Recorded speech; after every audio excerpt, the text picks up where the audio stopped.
আল-ইয়াওমা আকমালতু লাকুম দীনাকুম ওয়া আতমামতু আলাইকুম নি'মাতি ওয়া রাদিতু লাকুমুল ইসলাম দীনা। এই আয়াতের ব্যাপারে তাফসীরের মধ্যে আসছে, একদিন একজন ইহুদি হযরত ওমর রাদিয়াল্লাহু তাআলা আনহুর কাছে আসছে। আসার পরে বলতেছে, ও খলিফাতুল মুসলিমিন ওমর, আপনাদের নবীর উপরে এমন একটা আয়াত নাজিল হয়েছে যা আপনাদের কোরআনে আছে, আপনারা তিলাওয়াত করেন। ওই আয়াতটা যদি মূসা নবীর উপরে নাজিল হইতো, যেই দিন নাজিল হতো ওই দিনটাকে আমরা ঈদের দিন বানায় ফেলতাম। এইবার ওমর রাদিয়াল্লাহু তাআলা আনহু বলতেছে, কোন আয়াত ওইটা? বলে সেই আয়াত হলো আল-ইয়াওমা আকমালতু লাকুম দীনাকুম ওয়া আতমামতু আলাইকুম নি'মাতি ওয়া রাদিতু লাকুমুল ইসলাম দীনা। আল্লাহ রাব্বুল আলামিন এই আয়াতের মধ্যে বলেন, আজকের এই দিন আকমালতু লাকুম দীনাকুম, আমি তোমাদের জন্য তোমাদের দিন জীবন ব্যবস্থাকে পরিপূর্ণ করলাম, শরীয়তকে পরিপূর্ণ করে দিলাম। কোন জিনিসের যখন পূর্ণতা পেয়ে যায় ওইটার আর পরিবর্ধনের কোনো সুযোগ থাকে? এজন্য নবীজির মাধ্যমে যেই দিন পূর্ণতা পেয়েছে, পৃথিবী যতদিন থাকবে ওটাই থাকবে, পরিবর্তনের সুযোগ নাই। নবীজি সাল্লাল্লাহু আলাইহি ওয়াসাল্লাম ছিলেন ন্যায় বিচারের মূর্ত প্রতীক।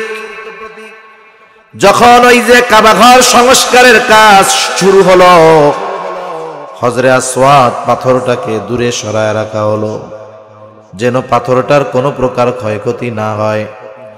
এইবার যখন কাবাঘর সংস্কারের কাজ শেষ, নবীজি সাল্লাল্লাহু আলাইহি ওয়াসাল্লাম কেমন ন্যায় পরায়ণতার সাথে সমাধান দিয়েছেন একটু খেয়াল দেন।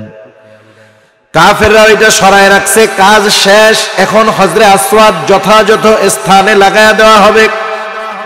কিন্তু এই বরকতময় ফজিলতময় কাজটা কে করবে, কারা করবে, এই নিয়ে মানুষের মধ্যে দ্বন্দ্ব শুরু হয়ে যাওয়ার উপক্রম। কারণ আরবরা হলো এমন এক জাতি, ছোট্ট একটা ডিম নিয়ে তারা যুগের পর যুগ যুদ্ধ করেছে। নিজে মারা যাওয়ার সময় সন্তানদের ওসিয়ত করে গেছে যে আমি তো মইরা যাইতেছি, এই যুদ্ধ যেন বাদ না হয়, যুদ্ধ যেন বাদ না হয়, তোমরাও করে যাবা, তোমাদের পরবর্তীদেরকেও তোমরা ওসিয়ত করবা, এমন জাতি। আর এই বরকতময় বিষয় হজরে আসওয়াদকে কোথায় লাগানো হবে, এটা নিয়ে যদি যুদ্ধ লাগে কি অবস্থা হবে? ওইখানে কয়েকজন প্রবীণ ব্যক্তি ছিলেন, তারা বললেন, শোনো, তোমরা এটা নিয়ে বাড়াবাড়ি করো না, আমরা কয়েকজন প্রবীণ ব্যক্তি মিলে একটি ফয়সালা দেওয়ার চেষ্টা। গোত্র থেকে এক একজন মুরব্বী ওনারা আলোচনায় বসলেন। আলোচনার পরে ওনারা সিদ্ধান্তে উপনীত হলেন, এই মহা মুসিবত থেকে বাঁচার জন্য যেই সিদ্ধান্ত, আমরা আমাদের এই সিদ্ধান্তের বিষয়গুলো গোপন রাখবো, কাউকে বলবো না। সিদ্ধান্ত হলো আমরা এই কয়েকজন খেয়াল রাখবো যে আগামীকাল সকাল বেলায় সর্বপ্রথম কে বাইতুল্লাহ প্রবেশ করে, যে আগে আসবে তার কাছে আমরা আমাদের সমস্যা তুলে ধরবো, সাথে সাথে সে যা সমাধান দিবে সেটা আমরা মেনে নিব। ওই কয়েকজন একমত। এবার ওই কয়েকজন মিলে লুকায় অপেক্ষা করতেছে, কে আসে, কার দ্বারা আমাদের এই সিদ্ধান্ত, একটা সিদ্ধান্তে পৌঁছানো যাবে, এই আসন্ন যেই যুদ্ধ সেটা থেমে যাবে। সবাই চাতক পাখির ন্যায় তাকায় আছে। হঠাৎ করে তারা দেখে দূর থেকে একজন মানুষ আস্তে আস্তে কাবার দিকে, বাইতুল্লাহর দিকে আসতেছে। যখন আরো কাছে আসলো, এইবার তার চেহারাটা তাদের সামনে স্পষ্ট হয়ে গেল। সকলে একসাথে আনন্দে বলে উঠতেছে, হায় রে, এ দেখি আমাদের আল আমিন। সুবহানাল্লাহ। নবীজির আগমন, তখন তো নবুয়ত পান নাই, তারা এতটা আনন্দিত, সকলে গিয়ে বলতেছে, আল আমিন, আজকে তুমি আমাদের এই সমস্যার সমাধান করে দাও। নবীজি সব কথা শুনলেন, এরপরে বললেন, আপনারা বড় একটা রুমাল নেন, রুমাল। এইবার ওই রুমালের উপরে পাথরটাকে বসায় দেওয়া হলো। তিনি বললেন প্রত্যেক গোত্র থেকে এক একজন প্রতিনিধি রুমালের এক এক জায়গায় ধরবে। এইবার সবাই মিলে ধরে সুন্দর মতো একবারে কাবার কাছে নিয়ে যাওয়া হলো। এইবার নবীজি নিজে হাতে পাথরটা উঠায় জায়গা মতো লাগায়া দিলেন। সকলে খুশি হয়ে গেল, সকলেই বরকতের ভাগীদার হলো। আসন্ন বড় একটা বিপদ থেকে আরববাসী বেঁচে গেল। এই যে নবীজির তীক্ষ্ণ বুদ্ধি, নবীজির যে ন্যায় পরায়ণতা, নবীজির যেই ইনসাফ, নবীজির যেই সত্যবাদিতা, নবীজির যেই আমানতদারিতা, এটা নবুয়তির পরে হইছে তা নয়, বরং এটা নবুয়তির আগেই ছিল। ঠিক কিনা বলেন? সাধারণভাবে আমরা যারা যুবক আছি, এখন যারা যুবক আছে, যারা বৃদ্ধ হয়ে গেছেন ভালো মানুষ, আমাদের যৌবনকালে কিছু না কিছু গোনা পাপ থেকে থাকে। কিন্তু রাসূল আকরাম সাল্লাল্লাহু আলাইহি ওয়াসাল্লামের যৌবনকালকে আল্লাহ সুবহানাহু ওয়া তাআলা এমন ভাবে হেফাজত করেছেন যে গোটা যৌবনটা আল্লাহর রাসূল সাল্লাল্লাহু আলাইহি ওয়াসাল্লামের একেবারে স্বচ্ছ, কোন প্রকার পাপ সংশয় মুক্ত এক যৌবনকাল নবীজির ছিল। সুবহানাল্লাহ। ওই সময় নবীজির চরিত্রকে আল্লাহ তাআলা এমন ভাবে হেফাজত করেছেন। এজন্যই তো যখন নবীজি নবুয়তের দাওয়াত দেওয়া শুরু করলেন, তাওহীদের দাওয়াত, কাফেররা নবীজির বিরোধিতা করত ঠিক, কোনদিন এ কথা বলতে পারে নাই যে মুহাম্মদ যৌবনকালে এই গুনাহটা করছে, কিশোরকালে এই গুনাহটা করছে, এই অপরাধটা করছে। এমন কোন বিষয় মক্কার কাফেররা আমার আপনার নবীজির ব্যাপারে বলতে পারে নাই। অথচ অতীতের অনেক নবীজির ব্যাপারে চারিত্রিক অপবাদ দেওয়ার অপচেষ্টা তার উম্মতেরা করছে। যেমন হযরত মূসা আলাইহিস সালাম জলিলুল কদর পয়গম্বর, কারুন যখন অনেক সম্পদের মালিক, হযরত মূসা আলাইহিস সালাম কারুনকে বললেন, কারুন তুমি তোমার সম্পদের যাকাত দাও। যাকাত। কারুন তো সম্পদের যাকাত দিলই না। মূসা নবীর মুখ কেমনে বন্ধ করা যায়, এই জন্য সে অপচেষ্টা শুরু করলো। সে একজন দুশ্চরিত্রা নারীকে ভাড়া করলো। তাকে বলল, শোনো, তোমার কাজ হলো তুমি মানুষের সামনে মূসা আলাইহিস সালামের ব্যাপারে জিনার অপবাদ দিবা। নাউযুবিল্লাহ। রাসূলুল্লাহ সাল্লাল্লাহু আলাইহি ওয়াসাল্লামের চারিত্রিক বৈশিষ্ট্য কেমন দেখেন। কারুন মূসা আলাইহিস সালামের দুশমন, মূসা আলাইহিস সালামকে জিনার অপবাদ দেওয়ার মতো অপচেষ্টা করেছে। যদিও এই কারণে কারুনের উপরে আল্লাহ তাআলা গোসা হয়েছেন, গজব দিয়েছেন, কিন্তু কাফেররা আমার আপনার নবীজির বিরোধিতা করেছে ঠিক, কিন্তু আমার আপনার নবীজির ব্যাপারে চারিত্রিক অপবাদ দেওয়ার কোনো দুঃসাহস করেন নাই। কাফেররা নবীজির ব্যাপারে তিনটা কথা বলতো। কয়টা কথা? তিনটা কথা। একটা বলতো সে হলো পাগল। কি বলতো?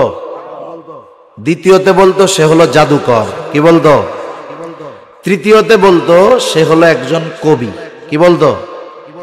জাদুকর, পাগল, কবি, এই তিনটা বিষয় বলতো। বলেন, এই তিনটা বিষয় কেউ যদি হয়ও, এটা তার চারিত্রিক বিষয়ের সাথে সম্পর্কিত নয়।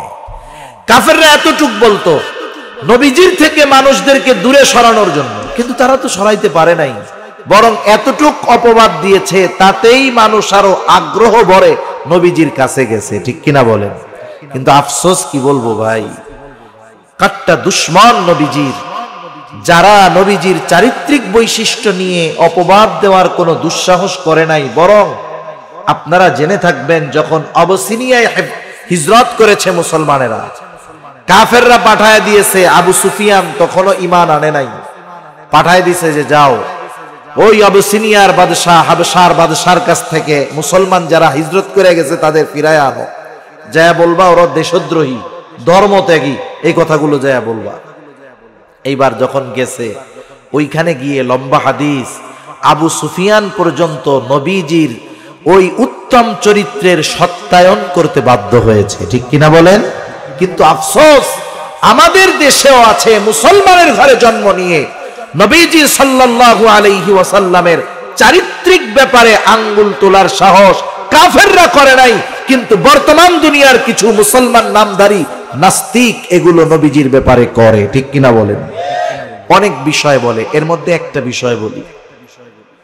নবীজি সাল্লাল্লাহু আলাইহি ওয়াসাল্লামের ব্যাপারে, খাদিজা রাদিয়াল্লাহু তাআলা আনহার সাথে বিবাহের ব্যাপারে তারা বলে যে মুহাম্মদ যদি এতই যোগ্যতা সম্পন্ন হতো তাহলে খাদিজার মতো বৃদ্ধাকে কেন বিবাহ করছে মুহাম্মদ? তার মানে তার মধ্যে সম্পদের লোভ ছিল। নাউযুবিল্লাহ।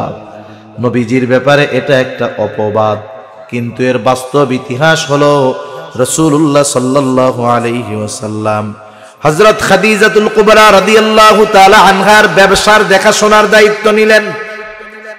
যখন খাদিজা রাদিয়াল্লাহু তাআলা আনহা আমার আপনার নবীজিকে ব্যবসার কিছু মাল দিয়ে বাণিজ্যের জন্য পাঠাইলেন, খাদিজা রাদিয়াল্লাহু তাআলা আনহা নবীজির সফর সঙ্গী হিসাবে তার একজন গোলামকে দিয়েছিলেন। গোলাম, তার নাম হলো মাইসারা।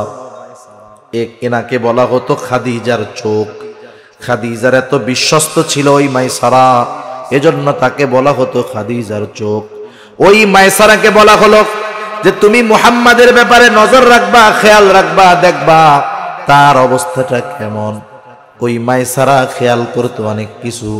যাই হোক, ওই ব্যবসার সফর শেষে নবীজি সাল্লাল্লাহু আলাইহি ওয়াসাল্লাম সফলভাবে বিপুল পরিমাণ বাণিজ্য লাভ করে, ব্যবসায় লাভ করে আরবে যেই সব জিনিস আমদানি করার দরকার, আরবের বাজারে বিক্রয় হবে, ওই রকম জিনিসপত্র কিনে দীর্ঘ সময় পর আবার মক্কায় ফিরে আসলো। এইবার সফরের কারগুজারি শুনতেছে খাদিজাতুল কুবরা মাইসারার কাছে। কারণ একটা মানুষের আসল বৈশিষ্ট্য, আসল চরিত্র অনেক সময় বোঝা যায় তার সাথে যদি লম্বা সময় সফর করা হয়। আমরাও সফরে অনেক সময় সফর সঙ্গী যারা থাকে তাদের সাথে মাঝে মধ্যে ক্লান্তির কারণে একটু রাগ হই, ধমক দেই, কিন্তু নবীজির সাথে মাইসারার লম্বা সফর, জিজ্ঞাসা করতেছে কেমন আচরণ। মাইসারা তো এক কথায় মুগ্ধ। শুধু তাই না, নবীজির সাথে তখন কিছু অলৌকিক ঘটনা ঘটত। নবীজি সফরে ক্লান্ত, তখন তিনি ঘুমায় আছেন।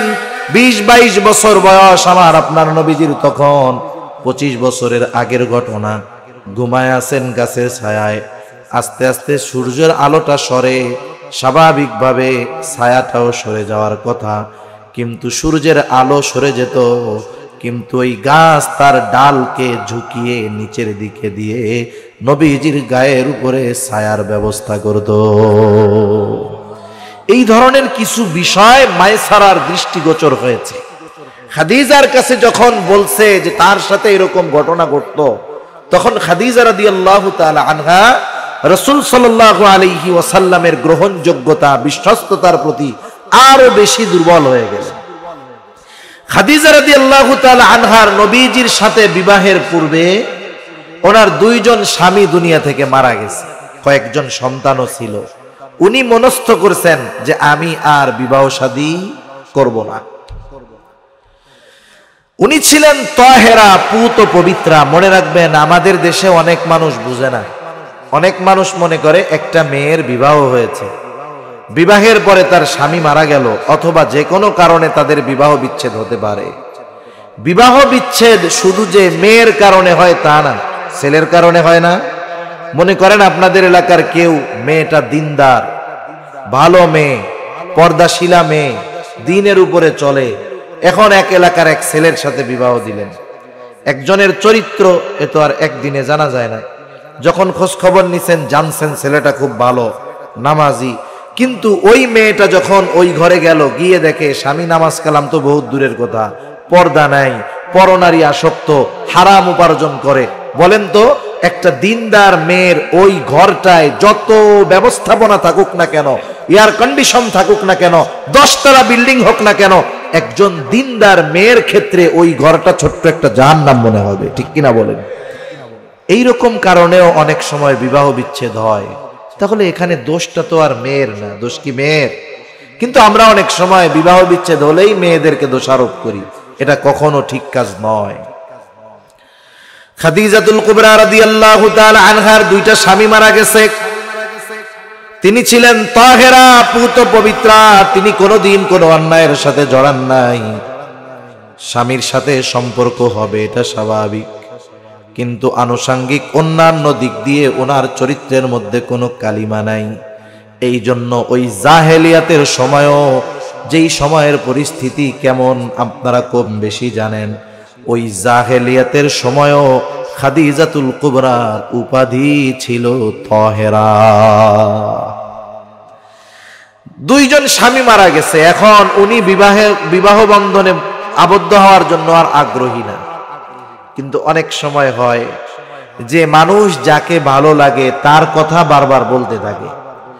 সফর যখন ফিরে আসছে নবীজি সফর থেকে, ওই সব ঘটনা মায়সারার মুখে শুনে নবীজির ব্যাপারে ওনার একটা দুর্বলতা তৈরি হয়েছে।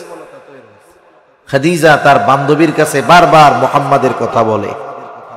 এখন ওই বান্ধবী মজা করে বলতেছে, তুমি খালি মুহাম্মাদের কথা কও, পছন্দ হয় বিবাহের প্রস্তাব দিব। খাদিজা রাদিয়াল্লাহু তাআলা আনহা কি বলতেছেন যে, শোনো, সে হলো টকবকে এক যুবক, আরবের মধ্যে তার মতো যুবক সুদর্শন আর কেউ নাই। শুধু যে সুদর্শন তা না, তার মতো সুন্দর চরিত্রের অধিকারী আর কেউ নাই। আমার বয়স কত বেশি, 40 বছর বয়স। আমি আগে 2 বার 2টা স্বামীর ঘর করেছি, 2জন মারা গেছে, আমার সন্তান আছে, সে কি আমাকে বিবাহ করবে? এইবার ওই মহিলাটা, মেয়েটা বলতেছে, আমি প্রস্তাব দিয়ে দেখি তাহলে।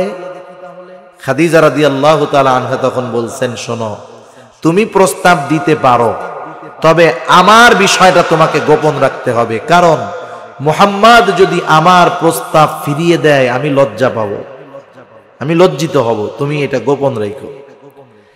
এইবার বলছে ঠিক আছে। এইবার ওই মেয়েটা আল্লাহর রাসূল সাল্লাল্লাহু আলাইহি ওয়াসাল্লাম, বয়স তখন 25 বছর, খাদিজার 40 বছর, যায় বলতেছে, মুহাম্মদ বিবাহ শাদীর বয়স হয়ে গেছে, বিবাহ শাদী করবা না? তখন নবীজি বলতেছেন যে, দেখো, আমার তো সম্পদ টম্পদ কিচ্ছু নাই, আমি বিবাহ করব কেমনে?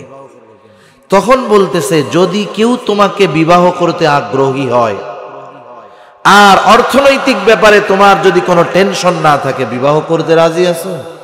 স্বাভাবিক, অসুবিধা নাই, তবে এটা আমার চাচার কাছে বলতে হবে, কারণ নবীজির অভিভাবক তখন আবু তালেব। এইবার ওই মেয়েটা গিয়ে আবু তালেবের কাছে বলল। এই বিবাহ নিয়ে লম্বা ঘটনা আছে। সর্বশেষ নবীজির সাথে খাদিজাতুল কুবরা রাদিয়াল্লাহু তাআলা আনহার বিবাহ হয়ে গেল পারিবারিক সম্মতিতে, পারিবারিকভাবে। শুধু তাই না, ওই বিবাহের খুতবাও দিয়েছিল আবু তালেব। এবার বিবাহ হয়ে গেল। বলেন তো, এখানে আমাকে একটা জিনিস দেখান যে রাসূলুল্লাহ সাল্লাল্লাহু আলাইহি ওয়াসাল্লাম নিজ ইচ্ছায় সম্পদের লোভে খাদিজাকে বিবাহ করেছে, নাকি খাদিজা নিজের থেকে বিবাহ বন্ধনে আবদ্ধ হওয়ার আগ্রহ প্রকাশ করেছে? খাদিজার পক্ষ থেকেই আগ্রহ প্রকাশ করা হয়েছে, বরং সে আরো ভীত ছিল, না জানি মুহাম্মদ আমার প্রস্তাব ফিরিয়ে দেয় আর আমি লজ্জিত হই। অথচ আমাদের নবীর ব্যাপারে অনেকে বলে যে নাউজুবিল্লাহ, খাদিজাকে বিবাহ করেছে নবীজি সম্পদের লোভে, সে মালের লোভী ছিল। নাউজুবিল্লাহ, এই ধরনের অনেক অপবাদ নবীজির ব্যাপারে দেওয়া হয়, চারিত্রিক ব্যাপারে আঘাত করে। মুসলমান ঘরের সন্তান এখন নাস্তিক্যবাদের দিকে ধাবিত হয়েছে।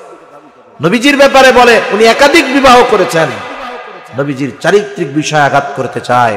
আমি ওই বিষয়টা নিয়ে বলতে চাচ্ছি না, শুধু এতটুকু বলি, নবীজি সাল্লাল্লাহু আলাইহি ওয়াসাল্লাম যতগুলো বিবাহ করেছেন, নবুয়তের আগে বিবাহ করেছেন একটা, বাকি সবগুলো নবুয়তের পরে।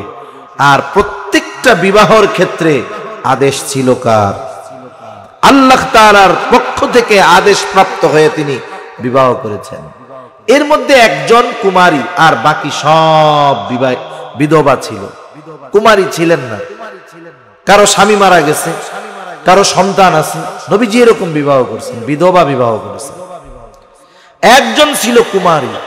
এই কুমারী আয়েশা সিদ্দিকা রাদিয়াল্লাহু তাআলা আনহাকে বিবাহ নিয়ে কত কথা আমাদের সমাজে এই ইসলাম বিদ্বেষীরা নবীজির চারিত্রিক ব্যাপারে বলে, অথচ আয়েশা সিদ্দিকা রাদিয়াল্লাহু তাআলা আনহার সাথে নবীজির বিবাহ বন্ধনে আবদ্ধ হওয়ার কারণে আমাদের মা বোনদের শত শত মাসআলার বিষয়গুলো ক্লিয়ার হয়েছে। নাইলে শরীয়তের এমন কিছু বিষয় ছিল যেগুলো অজানা থেকে যেত। এটা আমাদের জন্য রহমত, আমাদের নারী জাতিদের জন্য রহমত। সেজন্য নবীজি সাল্লাল্লাহু আলাইহি ওয়াসাল্লাম নিজের খায়েশাতের কারণে, চাহিদার কারণে বিবাহ করেন নাই। নবীজি যদি করতেন তাইলে একদিন নবীজি বসে আছেন মসজিদে নববীর চত্বরে, কাফেরদের লিডাররা এক জায়গায় বসে আছে, ওরা আলোচনা করতেছে, এই মুহাম্মদ কি চায় আমাদের কাছে বলতো, ওরে কি দিলে ও ঠান্ডা হবে। একজনরে পাঠায় দিছে, ও খুব চালাক চতুর, ওর রাবিআর ছেলে, ওর নামটা আমার খেয়াল আসতেছে না, ওরে পাঠায় দিছে, ও খুব পটু ছিল কথায়, চতুর। ও গিয়ে মুহাম্মদ সাল্লাল্লাহু আলাইহি ওয়াসাল্লামকে বলতেছে, ও মুহাম্মদ তোমার কি হয়েছে বলো তো, তোমারে কি জিনটিন ধরছে নাকি? যদি তোমাকে জিনটিন ধরে বলো, আমরা তাইলে সবাই মিলে খরচ উঠায় তোমার চিকিৎসার ব্যবস্থা করব। যে বলতেছে না আমার জিনটিন ধরে নাই, তাইলে তুমি কি ক্ষমতা চাও? ক্ষমতা যে তুমি গোটা আরবের সবার উপরে নেতৃত্ব দিবা, নেতা হবা, যার জন্য তুমি এমন করতেছ, বাপদাদার ধর্মকে তুমি মিথ্যা বলতেছ, নতুন ধর্মের দিকে আহ্বান করতেছ, তুমি কি নেতৃত্ব চাও? তাইলে বলো, আমরা তোমাদেরকে আমাদের সকলের নেতা বানায়া দিব। নবীজি বললেন না, নবীজি কিছু বলেন না, চুপ করে আছে। এরপরে বলতেছে, তুমি কি সম্পদ চাও? সম্পদ, যার কারণে তুমি এমন করতেছ। যদি তুমি সম্পদের জন্যই করে থাকো বলো, আমরা সকলে মিলে তোমাকে এমন সম্পদের মালিক বানায়া দিব, তোমার মতো সম্পদের মালিক গোটা আরবে আর কেউ থাকবে না। দেখেন, তুমি কি চাও যে সুন্দরী স্ত্রী চাও? তাহলে আমাদের ঘরের দরজা খোলা, তোমার যাকে পছন্দ হয়, যতজন পছন্দ হয় তুমি নিয়ে সংসার করো, তোমার কাছে রাখো, এরপরেও তুমি ওই কাম কইরো না। যেই নবীকে কাফেররা এরকম প্রস্তাব দিল, সেই নবী যদি চাইতেন তিনি তো কুমারী মেয়ে বিবাহ করতে পারতেন। তাহলে যারা নবীজির চারিত্রিক বৈশিষ্ট্যের দিক দিয়ে বলে নবীজি খায়েশাতের কারণে বিবাহ করছে, এরা নিঃসন্দেহে নবীজির দুশমন, আল্লাহর দুশমন। ঠিক কিনা বলেন? রাসূল সাল্লাল্লাহু আলাইহি ওয়াসাল্লামের চারিত্রিক বৈশিষ্ট্যের উপরে কথা বলার আগে চিন্তা করার দরকার। তা সম্মানিত উপস্থিতি, যে কথা বলতে চাচ্ছিলাম যে নবীজি সাল্লাল্লাহু আলাইহি ওয়াসাল্লামকে আল্লাহ তাআলা নবুয়তির পূর্বে তার চারিত্রিক বৈশিষ্ট্যগুলোর উপরে জেনে কেউ কোনো প্রশ্ন না করতে পারে, এজন্য নবীজিকে আল্লাহ তাআলা এভাবে হেফাজত করছেন। এখন বলেন, এ দুনিয়াতে মানুষের চলতে গেলে কাউকে না কাউকে আইডল, আদর্শ মানতে হয়, ঠিক কিনা? আমরাও যদি আমাদের জীবনটাকে সুন্দর এবং সুশৃঙ্খল ভাবে সাজাতে চাই, আমাদেরকেও আদর্শ মানতে হয়। আমাদের দেশের যুবকেরা আদর্শ মানে, কেউ মানে রোনাল্ডোকে, কেউ মানে মেসিকে, কেউ মানে সাকিব আল হাসানকে। বলেন তো, আমরা দুনিয়ার যাদেরকে আইডল, আদর্শ মানতেছি, তারা আমার দুনিয়ার কোনো কল্যাণ করতে পারবে? আখেরাতের কোনো কল্যাণ করতে পারবে?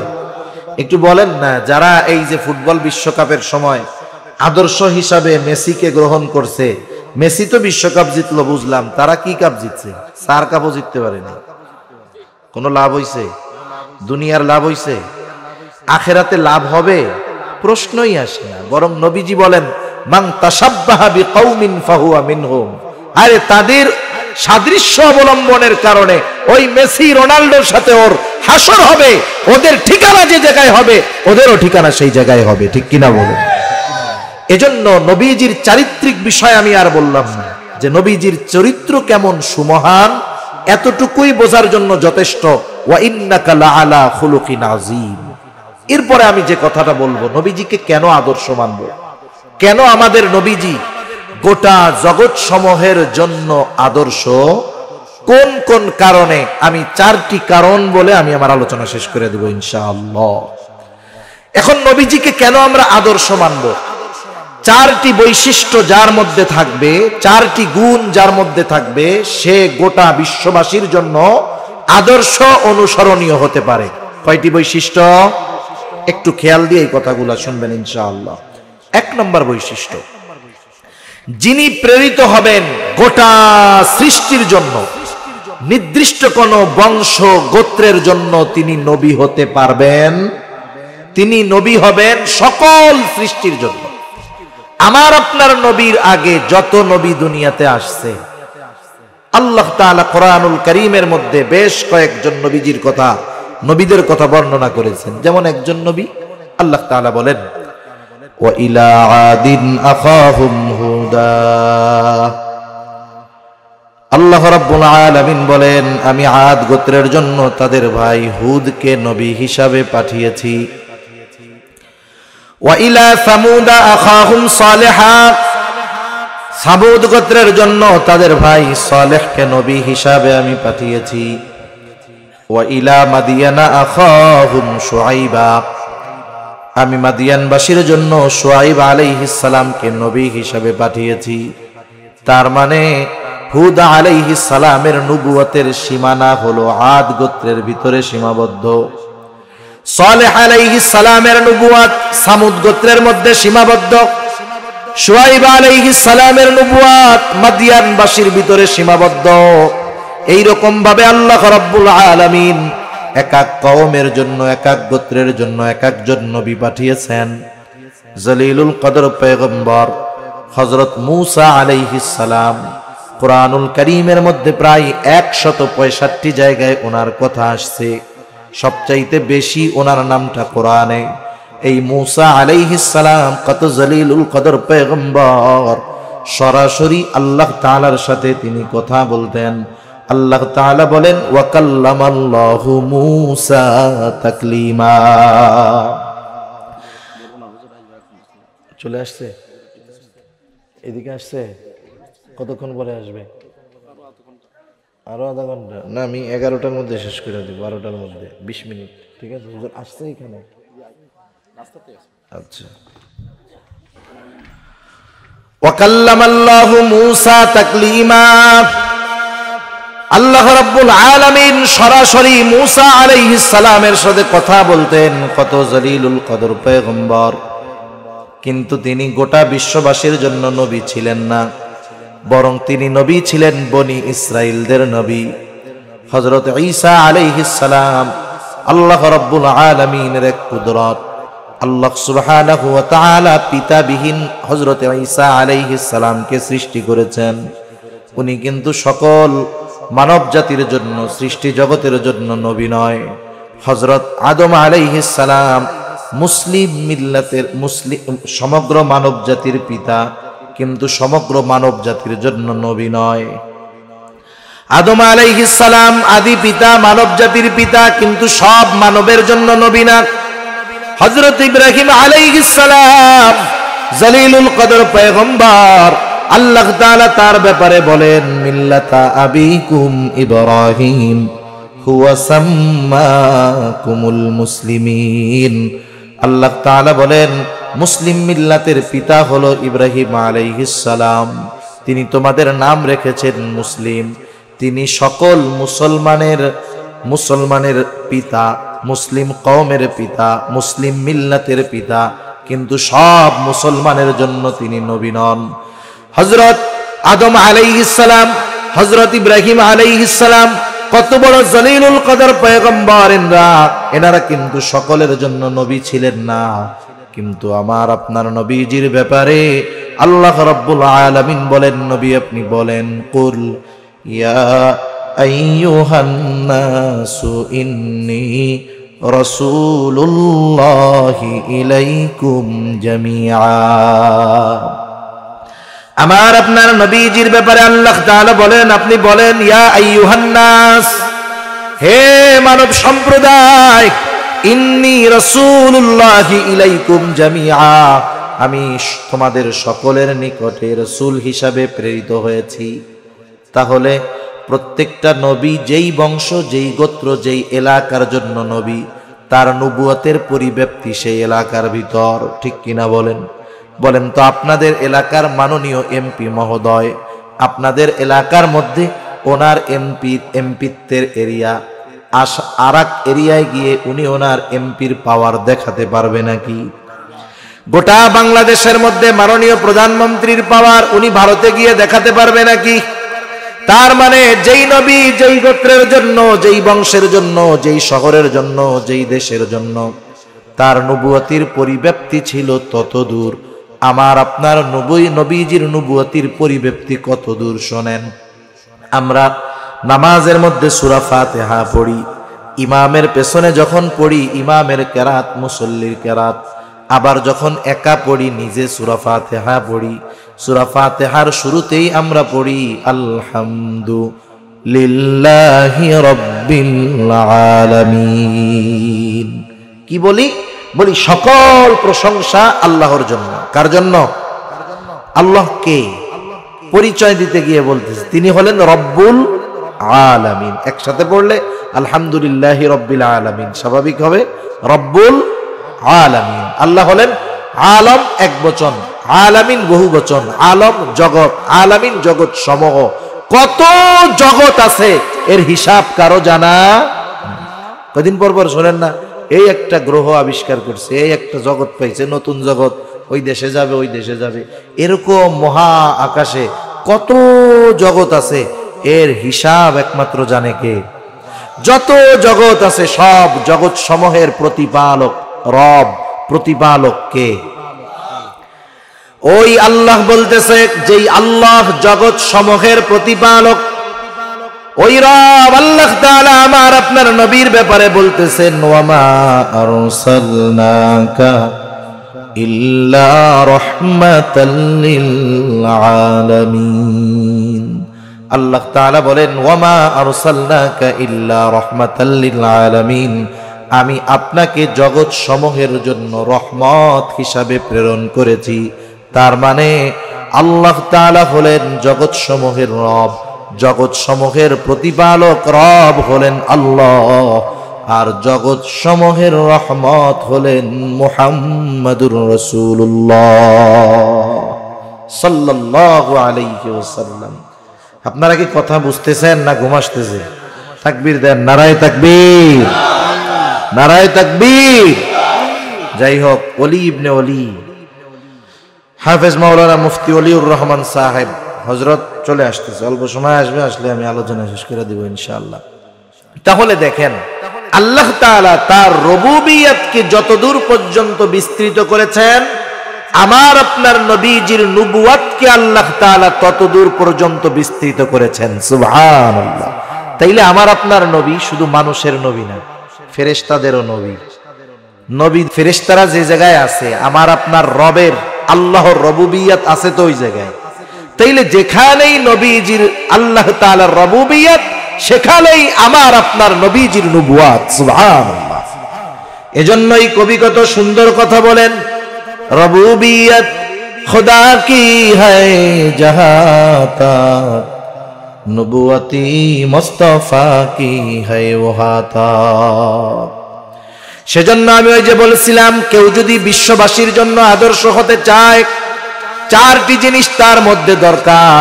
এক নম্বর যেটা দরকার, তিনি কোনো নির্দিষ্ট জাতি গোষ্ঠী বংশের উপরে প্রেরিত হবেন না, তিনি সকলের জন্য প্রেরিত হবেন। বলেন তো এই প্রথম গুণটা আমার আপনার নবী ছাড়া অন্য কোন নবীর মধ্যে আছে নাকি? আর কারো মধ্যে নাই। আর একটা জিনিস বুঝতে হবে, এর দ্বারা কিন্তু অন্য নবীকে ছোট মনে করার কোনো সুযোগ নাই। দুই নাম্বার যেই জিনিসটা লাগবে, তার জীবনটা হবে বহুমুখী জীবন, এবং প্রত্যেকটা ক্ষেত্রে তিনি সর্বোচ্চ সফল হবেন। আমার আপনার নবীজির পদাচরণা সব জায়গাতেই ছিল। আমার আপনার নবীজি ব্যবসায়ী ছিলেন, আমার আপনার নবীজি রাষ্ট্র পরিচালনা করেছেন, আমার আপনার নবীজি স্বামী ছিলেন, শ্বশুর ছিলেন। এক কথায় যত জীবন ব্যবস্থায় যত জায়গায় নবীজির পদাচারণা ছিল, প্রত্যেক জায়গায় সর্বোচ্চ সফল আমার আপনার নবী ছিলেন।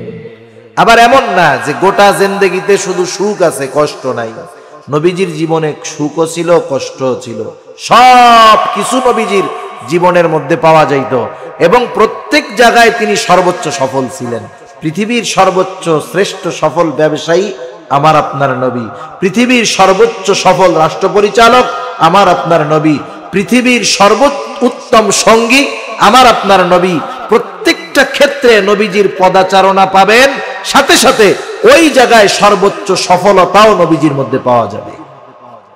এই রকম একজন ছাড়া আর কেউ নাই।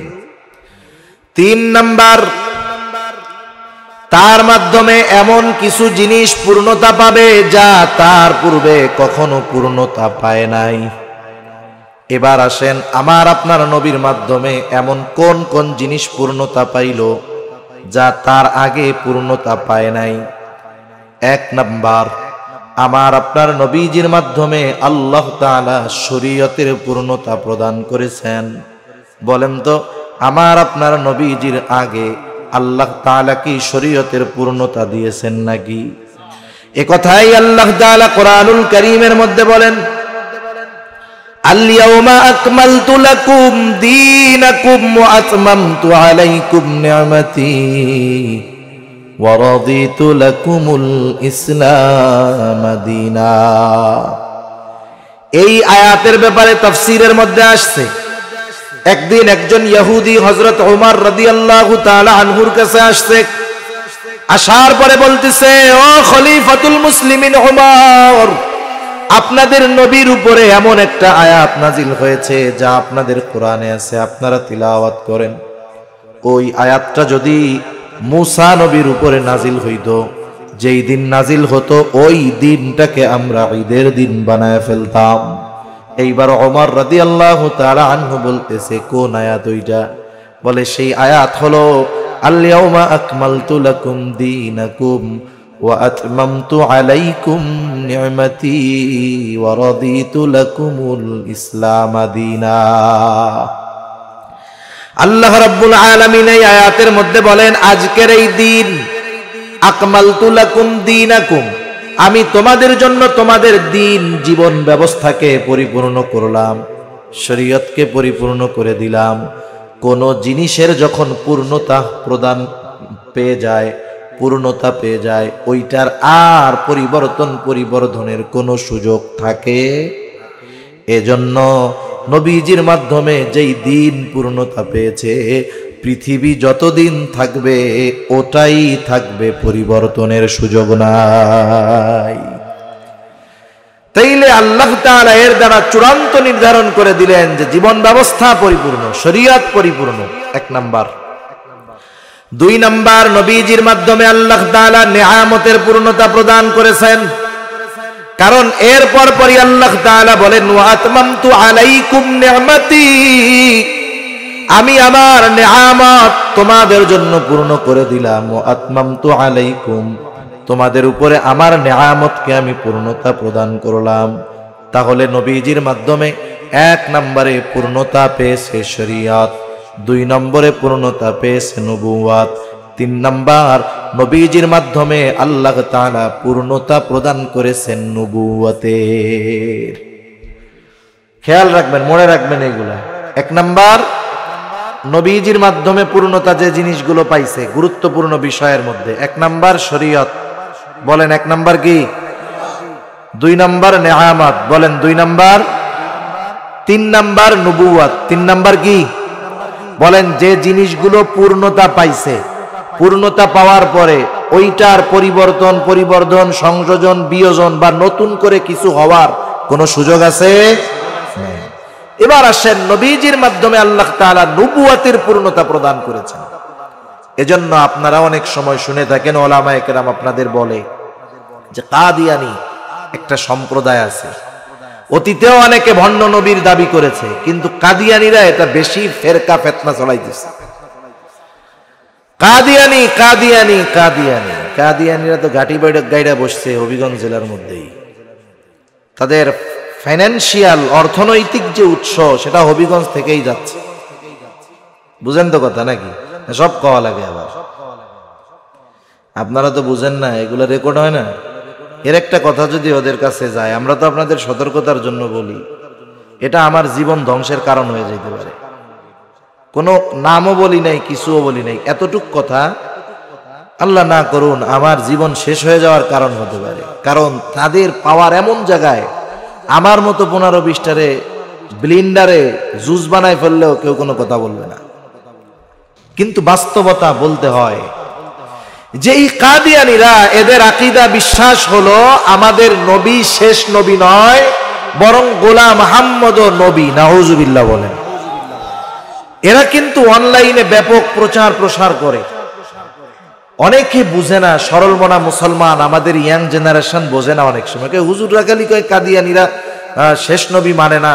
আমরা তো ইউটিউবে দেখলাম যে তারা শেষ নবীকে অস্বীকার করে না। তারা কি বলে জানেন? অনেকে তারা অনেক এখন ঘুরায় ফিরায় বলে আর কি। একটা জিনিস হলো অবিশ্বাস, আর একটা হলো সংশয়। কারো মধ্যে অবিশ্বাসের আগে সংশয় মানে সন্দেহ সংশয় ঢুকে, এরপরে সে অবিশ্বাস করে। আমাদের দেশে একদল আছে নাস্তিক। নাস্তিক মানে সরাসরি আল্লাহকে, স্রষ্টাকে অস্বীকার করে। আর এক দল আছে সংশয়বাদী। কি বাদী বলেন? কথা বুঝেন তো নাকি আবার হাই লেভেলের কথা হয়ে যায়? সংশয়বাদী কারা? ওরা বলে না যে স্রষ্টা নাই, আবার এও কয় না যে আছে। মুযাবযাবিনা বাইনা যালিক। ওরা আল্লাহকে অস্বীকারও করে না, বিশ্বাসও করে না। এটাও অবিশ্বাসী। এরাও কি? বেঈমান। বেঈমান। তা প্রথম ওই যে কথাগুলোর মাধ্যমে আমাদের তরুণ প্রজন্ম সাধারণদের মধ্যে সংশয় ঢুকায় দেয়। ওরা ওদেরকে প্রশ্ন করে, ওরা যে আহমদিয়া সম্প্রদায় এরা কি মুহাম্মদুর রাসূলুল্লাহ সাল্লাল্লাহু আলাইহি ওয়াসাল্লামকে শেষ নবী মানে না? তখন আরেকজন জবাব দেয়, কে বলেছে মানে না? আমরা বলি যে মুহাম্মদ সাল্লাল্লাহু আলাইহি ওয়াসাল্লাম শেষ নবী, এটা আমরা মানি। তবে গোলাম মুহাম্মদ কাদিয়ানীও উনিও নবী হতে পারেন। এই যে কি ঢুকাইলো, নবী শেষ নবী যে নবী না এটা কিন্তু অস্বীকার করে নাই। বলছে যে মুহাম্মদ সাল্লাল্লাহু আলাইহি ওয়াসাল্লাম শেষ নবী, তবে গোলাম মুহাম্মদ কাদিয়ানীও ছায়া নবী। নাউজুবিল্লাহ বলেন। আপনি চিন্তা করছেন কথাটা, অস্বীকারও করে না, বিশ্বাসও করে না। এই যে যখন আমরা বলি যে ওরা বলে যে নবীজি শেষ নবী নয়, আরো তো বক্তব্য শুনছে যে ওরা বলছে যে মুহাম্মদ সাল্লাল্লাহু আলাইহি ওয়াসাল্লাম শেষ নবী। এই কথাটুকুর মধ্যে ওরা সংশয়ে পড়ে যায়। এজন্য অনেক সরল মনা মুসলমান না বুঝে ঈমান হারা হয়ে যায়। নবীজি যে শেষ নবী এ ঘোষণা দিছেন কে? বলেন আছে কোথায়? কোরআনে। একজন মানুষ বেঈমান হওয়ার জন্য গোটা কোরআন অস্বীকার করা লাগে না। একজন মানুষ বেঈমান হওয়ার জন্য গোটা কোরআন অস্বীকার করা লাগবে না। কোরআনের একটা শব্দ, কোরআনের একটা আয়াত, কোরআনের একটা অক্ষর যদি কেউ অবিশ্বাস করে, একটা অক্ষর বেঈমান হওয়ার জন্য যথেষ্ট। কোরআনুল কারীমের অনেক সূরা আছে, সূরাগুলোর শুরুতে একটা অক্ষর, যেমন কফ, সদ, নুন আছে না এরকম? এগুলোর অর্থ কি? মুফাসসিরিনে কেরাম সোজা কথা লেখেন আল্লাহু আ'লামু বিমুরাদি। এর দ্বারা উদ্দেশ্য কি জানেন কে? এখন কেউ যদি বলে যার অর্থ জানি না, উদ্দেশ্য জানি না, মাকসাদ জানি না, ওইটা দরকার নাই, বাদ দাও। এই এক নুন যদি অস্বীকার করে ঈমান থাকবে না যাবে? কোরআনুল কারীমের সূরা আহজাবের মধ্যে আল্লাহ তাআলা স্পষ্ট বলে দিলেন, মা কানা মুহাম্মাদুন আবা আহাদিম মির রিজালিকুম ওয়ালাকির রাসূলুল্লাহ ওয়া খাতামান নাবিয়্যিন।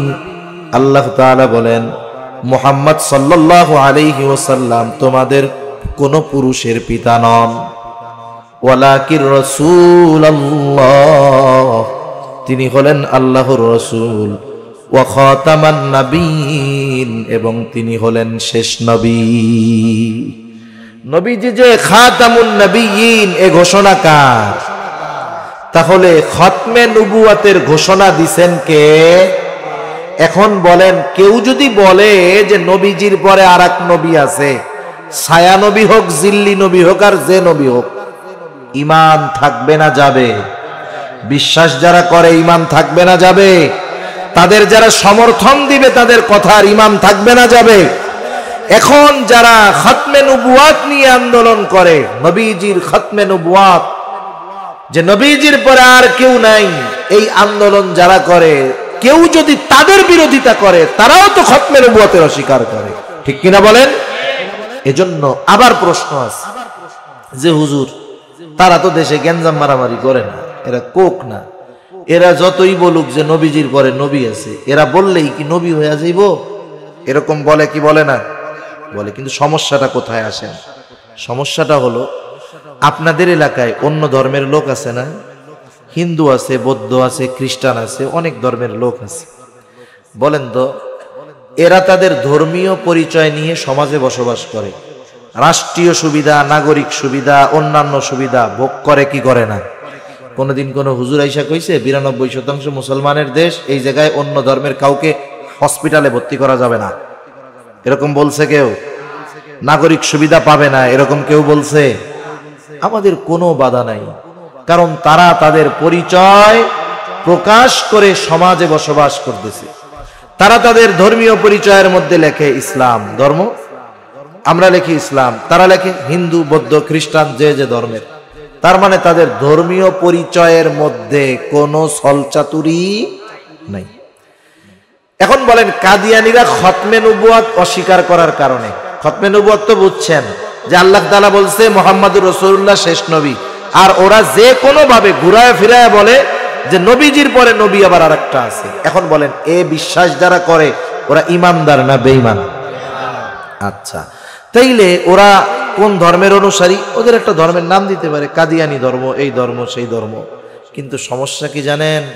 ওরা ওদের ধর্মীয় পরিচয় হিসাবে পরিচয় পেশ করে যে আমরাও মুসলিম। সমস্যাটা বোঝা গেছে? এখন দেখেন, হিন্দু তার পরিচয় প্রকাশ করে সে সমাজের সব সুযোগ সুবিধা ভোগ করতেছে, কোনো আপত্তি আমাদের নাই। অন্যান্য ধর্মাবলম্বী করতেছে, আপত্তি নাই। কাদিয়ানীরাও করবে ভোগ, রাষ্ট্রীয় সুযোগ সুবিধা, কোনো আপত্তি নাই। তবে মুসলিম পরিচয়ে নয়, কাফের পরিচয়ে। ঠিক কিনা বলেন? এই দাবিটাই আমাদের, যার কিছু দরকার নেই। আমরা তো বলি নাই দেশ থেকে বাইর করে দেন, পিটায় মেরে ফেলেন, এসব কিচ্ছু বলি নাই। শুধু এতটুকু সিদ্ধান্ত নিতে হবে যে যারা কাদিয়ানী মতবাদের উপরে বিশ্বাসী, এরা নিজেদেরকে মুসলিম পরিচয় দিতে পারবে না, এরা কাফের। এদের নতুন ধর্মীয় নাম, ধর্মীয় পরিচয় দিয়ে সমাজে বসবাস করবে, যাতে করে মুসলমানের সমাজে মুসলমান পরিচয় দিয়ে মুসলমানদের ঈমান নিয়ে ছলচাতুরি না করতে পারে। ঠিক কিনা বলে? এই দাবিটাই আমাদের।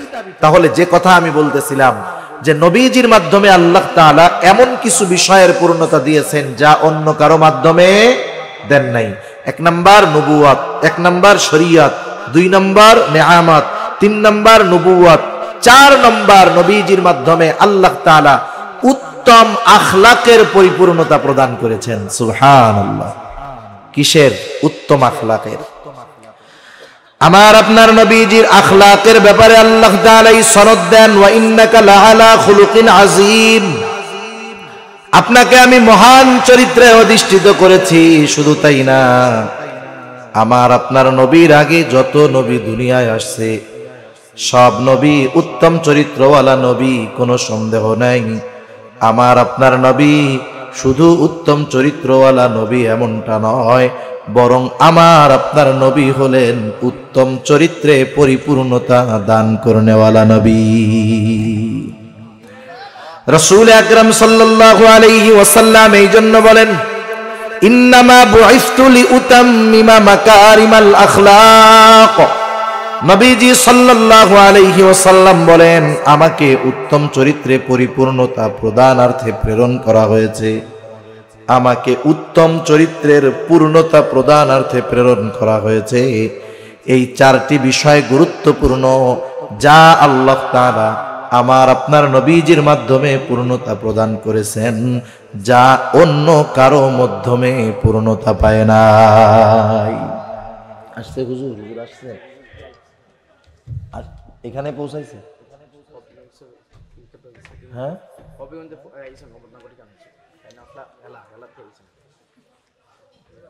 হবিগঞ্জ আছে এখনো। তাহলে অন্য কাউরে আনেন, আমি তো শেষ করে দিচ্ছি আলোচনা। 1 ঘন্টা 20 মিনিট, 1.5 ঘন্টা হয়ে যাচ্ছে। এমনি তো আমার অসুস্থতার মধ্যে আছি।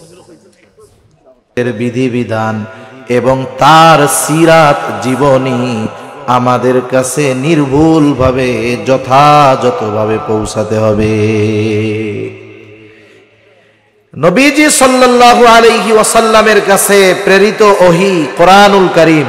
বসেন, আপনারা জানবেন, বসেন, এত কষ্ট করে বসে রয়েছেন, আমি তো 1 ঘন্টা কথা বলতাম, 1 ঘন্টা 1.5 ঘন্টা হয়ে যাইতেছে। একজন সম্মানিত মুআজ্জাজ মেহমান আসতেছে, তার জন্য আমি বসে আছি, নাহলে এত সময় আমি কথা বলতাম না। কারণ আমার কথার মধ্যে গান বাদ্য নাই, তো জিকির নাই, ড্যান্স নাই। যে কথাগুলো এটা ফখর না শকর করে বলতেছি, আমরা আধা ঘন্টায় যে কথা বলি, অনেক বক্তা 3 ঘন্টা বয়ানেও সে কথা বলবে না। সেজন্য আমাদের আলোচনা, বিশেষ করে যারা আউট কথা বলে না, সঙ্গীত গায় না বা করে না, এনাদের 1 ঘন্টা সময় কম মনে হতে পারে, কিন্তু কথা অনেক কথা হয়ে যায়। আমি বসে আছি, বলতেছি, এখন আরো কি কি কমু সেটা চিন্তা করতেছি, যে আসতে কতক্ষণ লাগবে হবিগঞ্জ থেকে, আর আপনারা চলে যেতেছেন। আমি তো এটা বুঝতেছি যে এখন আমি ছেড়ে দিলে আরো ভাগবেন, তা আমি ছাড়ার আগেই আপনারা ভাগেন কেন? আসতে দেন, আসুক। আর যেহেতু আসতেছে তো শিওর নাকি? আচ্ছা, ঠিক আছে। তাহলে দেখেন যে আল্লাহ সুবহানাহু ওয়া তাআলা যেই শরঈ বিধিবিধান আমাদের নবীজির কাছে প্রেরণ করেছেন, কিসের মাধ্যমে? ওহীর মাধ্যমে, কোরআন। আমাদের নবীর আগে অনেক নবীর কাছে ওহী আসছে কি আসে নাই? যেমন বড় কিতাব, আমরা কিতাব, আসমানি কিতাব 104 খানা আমরা ছোটবেলায় পড়ছি। কিছু আছে সহিফা, কিন্তু বড় আছে 4 খানা। একটা তো কোরআন, তাওরাত, জাবুর, ইনজিল। এখন বলেন, তাওরাতের নির্ভুল কপি, যেই তাওরাত আল্লাহ তাআলা মুসা আলাইহিস সালামের কাছে প্রেরণ করেছেন, ওই তাওরাতের কোনো অস্তিত্ব দুনিয়ায় আছে? জোরে কর না, আছে? জবুর দাউদ আলাইহিস সালামের কাছে আল্লাহ নাজিল করেছেন, জবুরের অস্তিত্ব আছে? ইনজিল ঈসা আলাইহিস সালামের কাছে আল্লাহ নাজিল করেছেন, ইনজিলের অস্তিত্ব আছে? নাই। শুধু তাই না, নবী দুনিয়া থেকে গেছে, মুসা আলাইহিস সালাম দুনিয়া থেকে যাওয়ার পরে 100 বছরও লাগে নাই, তাওরাতের 12টা বাজায় দিছে ওরা। মূল তাওরাত হাওয়া বানায় ফেলছে। ঈসা আলাইহিস সালাম দুনিয়া থেকে যাওয়ার 100 বছরও লাগে নাই, সেন্ট পল টল এরকম কয় গোষ্ঠী মিলা তাওরাতের 12টা বাজায় দিয়েছে। এখন বাজারে যেই তাওরাত ইনজিল পাওয়া যায়, সব ওদের মন গড়া কথা ঢুকায় দিছে। গেল দেখেন, আসমানি কিতাব ইনজিল পরিবর্তন হতে 100 বছরও লাগে নাই, কিন্তু এই কোরআন 1500 বছর আগে আল্লাহ তাআলা আমার আপনার নবীর উপরে নাজিল করছেন। 1500 বছর পার হয়ে গেছে। বলেন তো, একটা নুকতা পরিবর্তন হয়েছে নাকি? হায় হায়, কিয়ামত পর্যন্ত যতদিন মানব জাতি দুনিয়ায় থাকবে, এই কোরআনের একটা অক্ষর পরিবর্তন করার কোনো সুযোগ নাই। সুবহানাল্লাহ। তাহলে বলেন, কেউ যদি এই জামানায় মুসা আলাইহিস সালামের শরীয়তের উপরে চলতে চায়, নবীজির শরীয়ত আসার পরে ওগুলা সব কি হয়েছে? মানসুখ হয়ে গেছে, রহিত হয়ে গেছে। কেউ যদি চায়ও, চাওয়ার জন্য কি দরকার? চলতে চাইলে নির্ভুল পথ নির্দেশিকা দরকার। আমাদের পথ নির্দেশিকা তো আল কোরআন। এখন বলেন তো, মুসা আলাইহিস সালামের শরীয়তের উপরে যদি কেউ চলতে চায়, সুযোগ থাকলেও সম্ভব নাই। সম্ভব আছে? কারণ তাওরাতেরই তো আসল কপি নাই।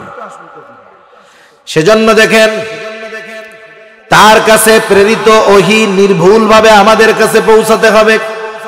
1500 বছর পার হয়ে গেছে, আমার আপনার নবীজির কাছে যেই ওহী প্রেরিত হয়েছে, একটা নুকতা পর্যন্ত পরিবর্তন হয় নাই, কিয়ামত পর্যন্ত হবে না।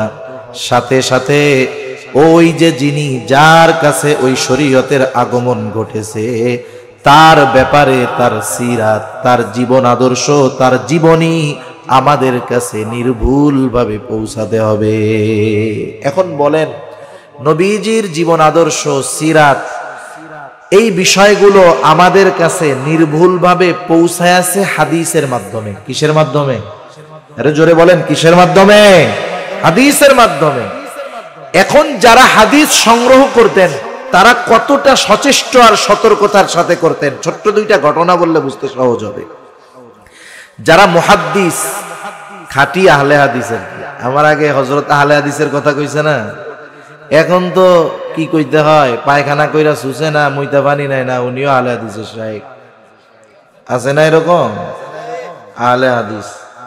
তো যাই হোক, আসল আহলে হাদিস হলো মুহাদ্দিসিনে কেরাম।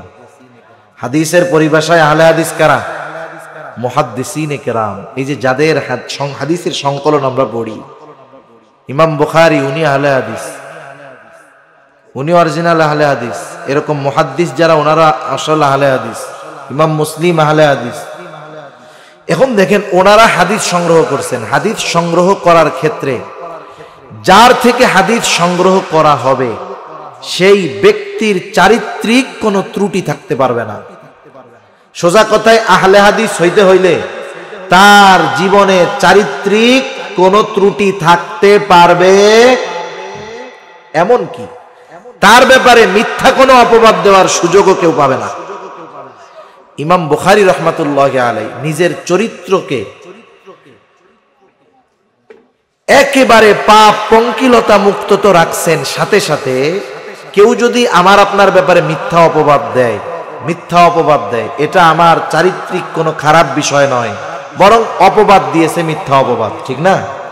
কিন্তু এরপরেও ওই অপরাধের সাথে আমি জড়িত নাই, কিন্তু মিথ্যা অপবাদও যদি দেয় মানুষজন বলবে না আরে কিছু রটে কিছু বটে, এরকম বলবে না?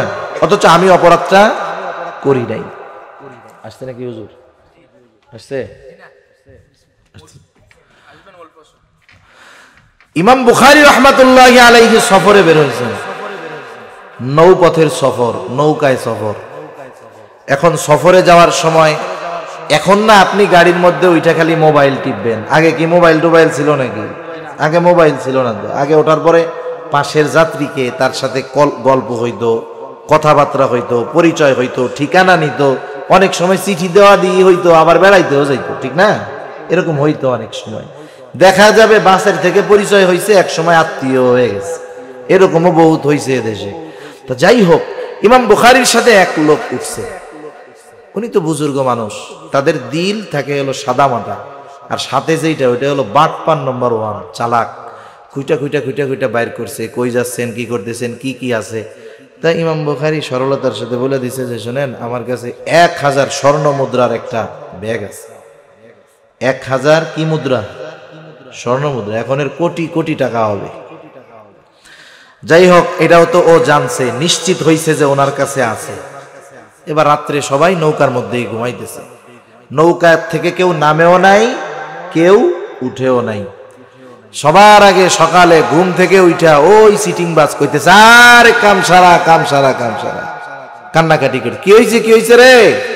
আমার 1000 স্বর্ণ মুদ্রার একটা থলে চুরি হয়ে গেছে। চিন্তা করছেন? এখন ইমাম বুখারী রাহমাতুল্লাহি আলাইহি, আল্লাহ তাআলা তো তাকে কত সূক্ষ্ম জ্ঞান দিয়েছে, বুঝতে পারছে যে ওই বাটফার আমার কাছ থেকে এই খোঁজ খবর যায় না, এখনই করতেছে। কারণ এখন সবাই চেক করবে, কেউ তো ওঠেও নাই নামেও নাই, চেক করবে সবাই, যার কাছে পাওয়া যাবে সেই তো চোর, যদিও মালিক সে। উনি চিন্তা করতেছে যে এটা আমার কাছে যদি থাকেও পায়ও, আমি প্রমাণ করতে পারবো যে এটা আমার। তবে এই মানুষগুলোর যদি আমার ব্যাপারে সংশয় চলে আসে, এটা তো আমার জন্য বড় ক্ষতির কারণ হয়ে যেতে পারে। তাইলে কি হইতো জানেন? এই ঘটনাটা যদি এরকম ঘটতো, আমার মনে হয় অনেক সময় দেখবেন একজন মুহাদ্দিস এক রাবির ব্যাপারে বলে না উনি বিশ্বস্ত, ওই রাবি মানে হাদিস বর্ণনাকারী, বুঝেন তো কথা? এই সব কথা সবসময় কইলে তো বোঝা যায় না। একজন বলতেছে যে ওই ব্যক্তিটা হাদিস বর্ণনাকারী, সে সত্যবাদী, তার হাদিস গ্রহণ করা যায়, সে আমানতদার। ওই লোকের ব্যাপারে আরেকজন বলে না ওনার ব্যাপারে এরকম একটা উল্টাপাল্টা কথা আছে। তাহলে কি হইতো জানেন? এই জামানায় ইমাম বুখারীর বর্ণিত হাদিসও হয়তো কেউ বলতো এরকম যে না না, একবার নৌকার মধ্যে 1000 স্বর্ণ মুদ্রা চুরির অপবাদ ওনার নামে উঠছিল। এই চিন্তা করে হয়তো ওনার ব্যাপারে গ্রহণযোগ্যতা কমতো। উনি চিন্তা করলেন কি করা যায়, এ তো বড় ক্ষতি হয়ে যাবে। আস্তে কইরা স্বর্ণ মুদ্রা সমুদ্রের মধ্যে ফালায় দিছে। এখন সবাইরে যখন খুঁজা টুইজা স্বর্ণ মুদ্রা পায় নাই, এই যে লোকটা লাফায় উঠছে যে স্বর্ণ চুরি হয়েছে, ওরা সবাই তিরস্কার করবে না? এই বেটা খালি খালি কাম পায় না, মানুষকে হয়রানি করছে, ধর মিয়া আপনার জন্য সবাই এরকম তালাশ করলাম, একটা লজ্জাজনক বিষয় না? এখন নৌকা গন্তব্যে পৌঁছাইছে, নামার পরে আসতে যায় কই হুজুর সে স্বর্ণ মুদ্রা থইলা গেল কোথায়? একটু চিন্তা করে দেখেন, একজন মুহাদ্দিস শুধুমাত্র তার চরিত্রের ব্যাপারে কোনো মিথ্যা প্রশ্নও যেন না ওঠে, এই জন্য 1000 স্বর্ণ মুদ্রা বিসর্জন দিতেও তারা দ্বিধাবোধ করে নাই। সুবহানাল্লাহ। মানে নবীজির হাদিস আমাদের কাছে কেমনে পৌঁছাইছে, কাদের মাধ্যমে পৌঁছাইছে, তারা কেমন, তাদের কথা গ্রহণ করা যায় কিনা, এই জন্য আমি ওই ব্যক্তিদের দুই একটা কথা বলতেছি। এক মুহাদ্দিস গেছে, শুনছে একজনের কাছে একটা হাদিস আছে, 1 মাসের পথ অতিক্রম করে ওই লোকের কাছে গেছে। গাড়ি, রেলগাড়ি, ট্রেন, বিমান, হেলিকপ্টার তো আর ছিল না। পায়ে হেঁটে, নৌপথে, বিভিন্ন প্রাণীতে সাওয়ারিতে চড়ে, ঘোড়ায় চড়ে, গাধায় চড়ে, গরুর গাড়িতে চড়ে গেছে কোনো মতে। 1 মাসের সফর, গাড়িতে সফর করে তাই আমরা অসুস্থ হয়ে যাইতেছি। 1 মাসের সফর পার হয়ে গেছে। ওই জায়গায় বাড়িতে যে টোকা দিছে, খুঁজা টুজা বের করছে, কোথায় ওই লোক, বাড়ির থেকে বলতেছে উনি ওই যে ওই পাশে উটকে খাবার দিতে গেছে। এখন লোকটা চিন্তা করলেন, তাহলে যেহেতু আমি হাদিস সংগ্রহের জন্য আসছি, আমিও ওনার কাছে যাই, একটু কথাবার্তা বলি। এখন যাওয়ার পরে দেখে একটা লোক তার প্রাণীরে উটরে খাবার দেওয়ার জন্য বসে আছে। স্বাভাবিকভাবে আমরা যখন কোনো প্রাণীর সাথে কথা বলার কিছু ভাষা আছে, আপনি যদি বিড়াল রে খাইতে দিতে চান, কি করেন? এরকম বললে বিড়াল কি করে? কাছে চলে আসে, বুঝে যা আমারে খাবার দিবে। মুরগিরে খাবার দেওয়ার জন্য ভাষা আছে, এটা আমাদের মা বোনরা ভালো পারে, যারা পারে, যেই ওই আওয়াজ করে সবগুলো দৌড়ে কাছে চলে আসে। এইরকম প্রত্যেকটা প্রাণীর সাথে মানুষের কমিউনিকেশনের কিছু শব্দ আছে, ভাষা আছে। এখন ওই লোকটার উটটা ছুঁইটা দূরে চলে গেছে। উটরে ডাকবে কেমনে? খাবারের পাত্র দেখায় বাড়ি দিচ্ছে এরকম। যখন বাড়ি দিছে, উট মনে করবে কি আমাকে কি দিবে? খাবার দিবে। উট কাছে আসছে, ওটারে বাইন্ধা রাখছে, খাবার দাবার দেয় নাই। এই দৃশ্য ওই লোকটা দেখছে, দেখার পরে চিন্তা করে, হায় রে, আমি 1 মাস সফর কইরা এমন একজন লোকের কাছ থেকে হাদিস শুনতে আসলাম, যে একটা অবলা প্রাণীকে এরকম ধোকা দিল। না না, এর থেকে হাদিস গ্রহণ করা যাবে না। আবার কষ্ট করে 1 মাসের পথ ফিরে গেছে। একটু চিন্তা করে দেখেন যে নবীজি সাল্লাল্লাহু আলাইহি ওয়াসাল্লামের সম্পর্কে আমরা যে হাদিসগুলো পেয়েছি, এই হাদিসগুলো কতটা সতর্কতার সাথে, সচেষ্টতার সাথে, নির্ভুলভাবে, আমানতদারিতার সাথে আমাদের কাছে পৌঁছানো হয়েছে। এজন্য আপনি অতীতের কোন নবীর তার গোটা জীবনীর সব কিছু অতীতের কোন নবীজির উম্মতের কাছে পাওয়া যাইতো না, তাদের কাছে ছিলও না। কিন্তু আমার আপনার নবীর চুল কেমন ছিল হাদিসে আছে না নাই? নবীজির পা কেমন ছিল আছে না নাই? আরে নখ কেমন ছিল তাও আছে, কেমনে চলতেন তাও আছে, কোথায় সিঁধি কাটতেন তাও আছে, দাড়ি কয়টা পাকছে তাও আছে, নবী কেমনে চলতেন তাও আছে, কেমনে ঘুমাইতেন তাও আছে, কথা বলার ভাব কেমন ছিল তাও আছে, চেহারার উজ্জ্বলতা কেমন ছিল তাও আছে। তাহলে নবীজির ব্যক্তিগত বিষয়ের সব কিছু আর আদর্শ আখলাকেরও সব কিছু নির্ভুলভাবে আমাদের কাছে পৌঁছাইছে কি পৌঁছায় নাই?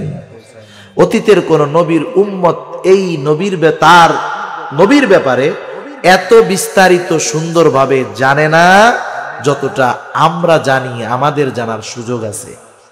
তাহলে 4 নম্বর যেই বিষয়টা ছিল, সেই নবীর কাছে আল্লাহ প্রদত্ত যেই শরীয়তের বিধিবিধান, সাথে সাথে তার বিস্তারিত পরিচিতি, তার আখলাক, এগুলো আমাদের কাছে নির্ভুলভাবে পৌঁছাতে হবে। এটা একমাত্র আমার আপনার নবী এবং তার কাছে প্রেরিত শরীয়ত নির্ভুলভাবে আমাদের কাছে পৌঁছাইছে, আর কারোটা পৌঁছায় নাই, কোনো উম্মতের কাছে সংরক্ষিত ছিল না। এই 4টা জিনিস আমাদের পরিপূর্ণ একজনের মধ্যে পাওয়া যায়, যিনি হলেন মুহাম্মাদুর রাসূলুল্লাহ সাল্লাল্লাহু আলাইহি ওয়াসাল্লাম।